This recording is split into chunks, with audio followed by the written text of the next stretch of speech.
The World Health Organization chief is back in the news, once again for the wrong reasons. The list of charges against Dr. Ted Ross is growing.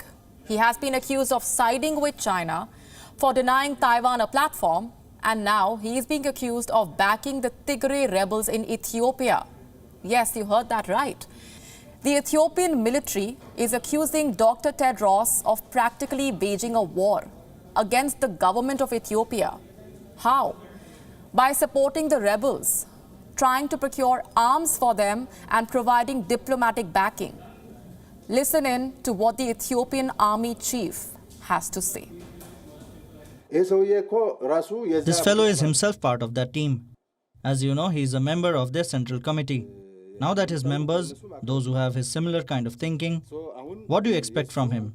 We don't expect he will side with the Ethiopian people and condemn them. So he has left no stone unturned to help them. Will he be successful or not? That's another issue. He has worked in neighboring countries to condemn the war. He has worked for them to get weapons. So what is all this about? Let me explain.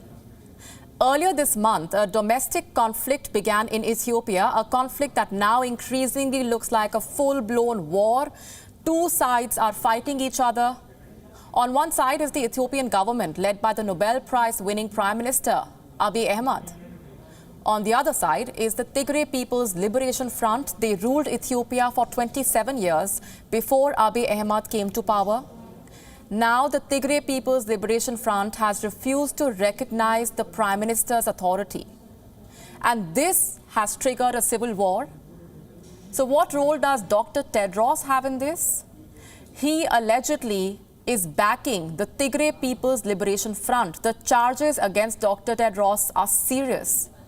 The Ethiopian military says Dr. Ted Ross is a member of the Tigray People's Liberation Front. He is trying to procure arms for them and providing diplomatic support as they wage this war against the Abiy government.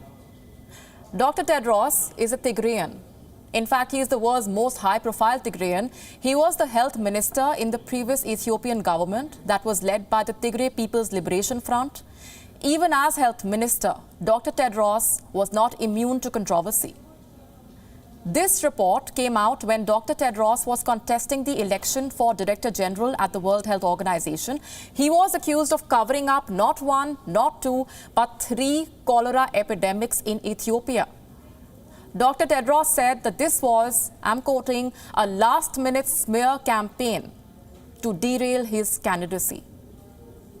The controversy did not die there. Another report came out at that time. It referred to Dr. Ted Ross's tenure as foreign minister from 2012 to 2016. In that period, protesters were allegedly jailed or killed in Ethiopia. The accusations gave birth to the hashtag #NoTedRoss for WHO. The accusations, though, did not affect the outcome of the election. Dr. Ted Ross won and became the Director General of the World Health Organization in 2017. The victory made Dr. Ted Ross a household name in Ethiopia. He was even ranked as one of Time magazine's most influential people. And now he is being accused of playing a role in destabilizing the government in Ethiopia when the world is still gripped by the Wuhan virus. The conflict in Ethiopia could trigger a major crisis.